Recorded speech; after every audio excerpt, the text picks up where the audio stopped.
আসসালামু আলাইকুম ভিউয়ার্স, কেমন আছেন সবাই? নিশ্চয়ই খুব ভালো আছেন। আলহামদুলিল্লাহ আমিও ভালো আছি। এই প্রচণ্ড গরমে পরিবারের জন্য মাত্র ২-৩ টা ফল দিয়ে মজাদার এক কলিজা ঠান্ডা করা ডেজার্ট আজকে তৈরি করেছি। সেটাই আপনাদের সাথে শেয়ার করছি। ডেজার্টটি বানানোর জন্য আমি এখানে ১ লিটারের কিছু বেশি দুধ নিয়েছি। এটা খুব ভালোভাবে ঘন করে জাল করে নেব। দুধটা বলক উঠে আসলে মাঝামাঝি পর্যায়ে দিয়ে দিলাম ১/২ কাপ পরিমাণ চিনি। আমি ডেজার্টে খুব বেশি চিনি দেই না।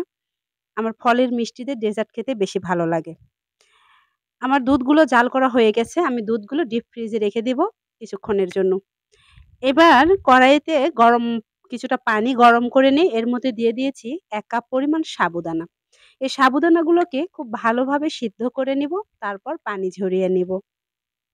সাবুদানাগুলো কিন্তু সিদ্ধ করতে কিছুটা সময় লাগে। একটু সময় নিয়ে ভালোভাবে নেড়েচেড়ে সাবুদানাগুলো সিদ্ধ করে নিব। সাবুদানাগুলো এই পর্যায়ে আমি ঢেকে কিছুক্ষণ রেখে দিব, তাহলে নিজের থেকে এটা খুব ভালোভাবে সিদ্ধ হয়ে যাবে।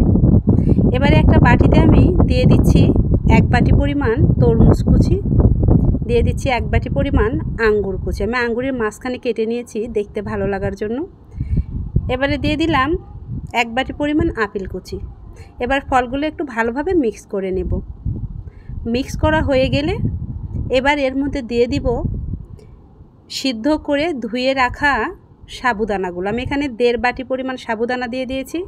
তারপরে দিয়ে দিচ্ছি ফ্রিজে ঠান্ডা করা ২ কাপ পরিমাণ লিকুইড দুধ। দুধটা কিন্তু অবশ্যই একটু ঘন করে জাল করতে হবে, তাহলে ডেজার্টটা খেতে অনেক বেশি ভালো লাগে। দিয়ে দিয়েছি একটা কলা কুচি করে নেওয়া। আমার বাসায় কলা আছে, কলাগুলো সব ভালো না, এই জন্য বেশি দিতে পারি নাই। সাবুদানার এই ডেজার্টে কিন্তু বেশি কলা দিলে খেতে বেশি ভালো লাগে, এই জন্য আমি একটা কলা দিয়ে দিয়েছি। একটা কলাই ভালো ছিল।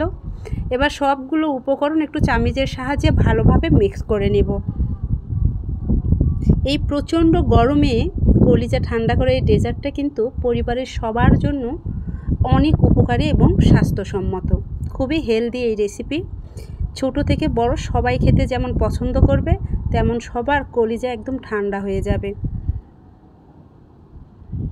আমি গ্লাসের মধ্যেও ২-৩টা বরফ দিয়ে তারপরে সাবুদানার ডেজার্টগুলো দিয়ে সার্ভ করছি।